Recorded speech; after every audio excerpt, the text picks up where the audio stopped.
This video is brought to you by Squarespace, the all-in-one website platform for entrepreneurs to stand out and succeed online. Alright, I recently watched Saltburn, the latest from Emerald Fennell, and I have some thoughts on this movie. It's a movie I can't not talk about because it just seems like it's gonna be a thing. If I don't say something about it now, I'm gonna regret it. It stars heartthrob Barry Keoghan, Jacob Elordi, and Rosamund Pike, and it's about rich people and watching rich people suffer. It's in a 4:3 aspect ratio. It takes place in 2006. There are some fun needle drops. Basically, it was practically built in a lab to be a Gen Z classic, which I don't mean to sound like a bad thing. Emerald Fennell really does know what people want to watch, and she went ahead and gave it to him.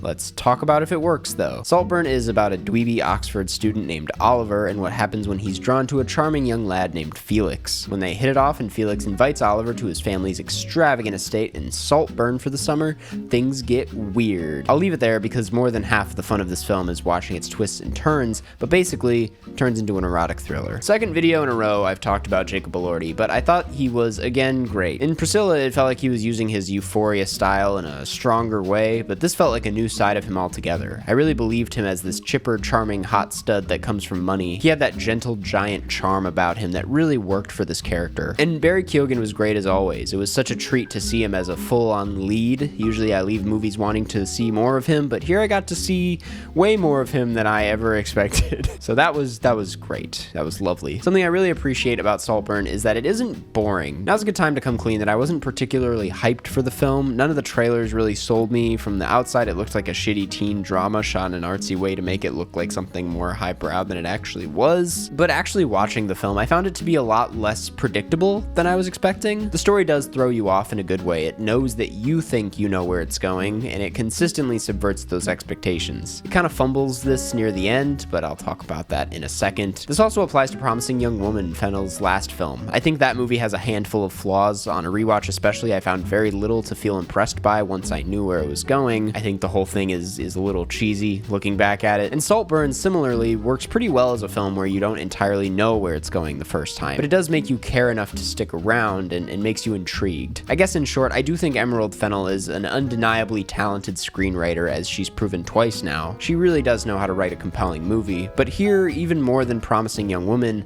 I think her abilities as a director fall short. The tone is such an important part of this film, as it is for any erotic thriller. To make the thrills thrilling and to make the erotica erotic, you have to really commit to it and make them feel earned. And Saltburn just doesn't entirely commit to either, because it wants to be so many other things at the same time. This movie wants to do it all. It wants to be a homoerotic film people make gifs of. It wants to be an edgy Eat the Rich movie. It wants to be a modern and subversive take on what a period piece looks like. It wants to be a clever thriller that people dissect over and over again. It wants to win an Oscar. But all of these elements are so half-baked that in the end, none of them really satisfy the way you want them to, and it just comes off a bit try-hard. There are 3 scenes in here that are very much meant to shock you. They're supposed to be the shocking, talked-about scenes, all involving Barry Keoghan doing gross things. And listen, I love it when Barry does a gross thing. It's awesome. The first example, one that involves a bathtub, I thought was good fun. I thought Keoghan really leaned into the grossness of it, and the choice to hang on him for an uncomfortable period of time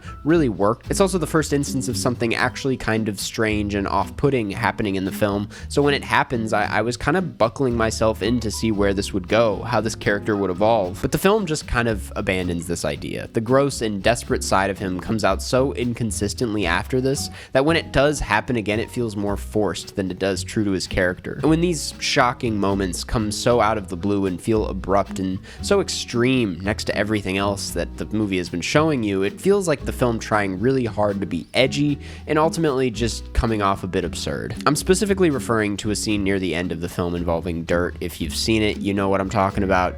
That scene just doesn't really work at all for me. The ideas are there, and they're interesting ideas that make for pretty images, but that's about where the film stops. To make them really sink into your brain and to leave a lasting impression on you, you have to set them up properly. It needs to feel necessary to the character. It needs to feel on brand for the character. As they stand, these shocking scenes hit about the same within the context of the film as they would on an Instagram feed, and that's a problem. As for the thrills, I don't think the big reveal at the end of the movie works that well either. Don't get me wrong, I was still pretty intrigued throughout and didn't know where it would take me. I still consider the film to be pretty unpredictable and intriguing in that way. I wouldn't say I was entirely expecting the ending, but once you realize what the ending is, times it feels a bit underwhelming. When it's really like eating it up and they cut to earlier in the film to prove what was happening the whole time, it just feels so unnecessary and smug. It's not as mind-blowing as you think it is that he was pretending to type on his computer. That was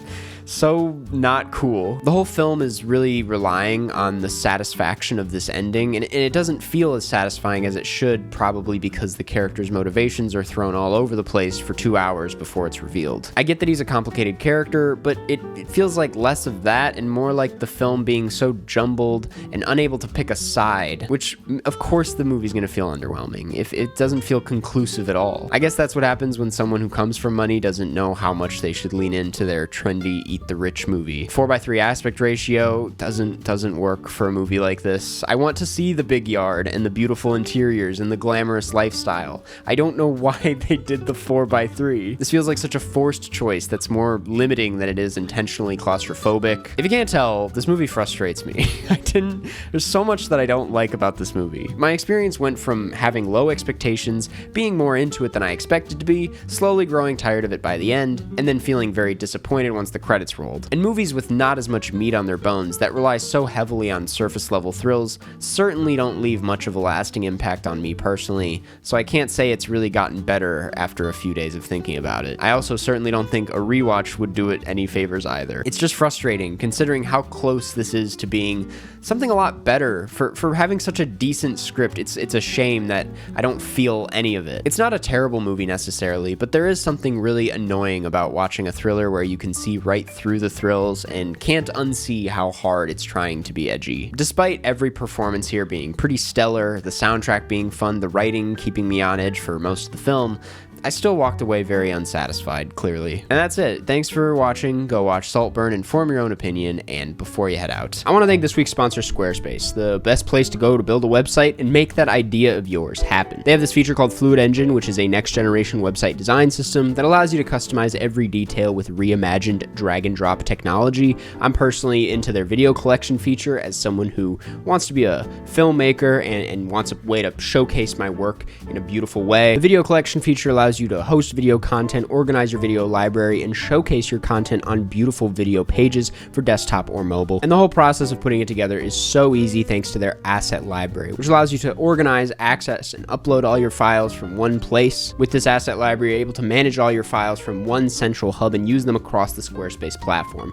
It's really extremely helpful when I need to upload something to the website and I worry about where I put it on my desktop, but turns out it's in the asset library, so I don't have to go searching for that one picture. The best part though is that you can go to squarespace.com to start your free trial. And when you're ready to launch that beautiful website of yours, go to squarespace.com/Karsten to get 10% off of your first purchase.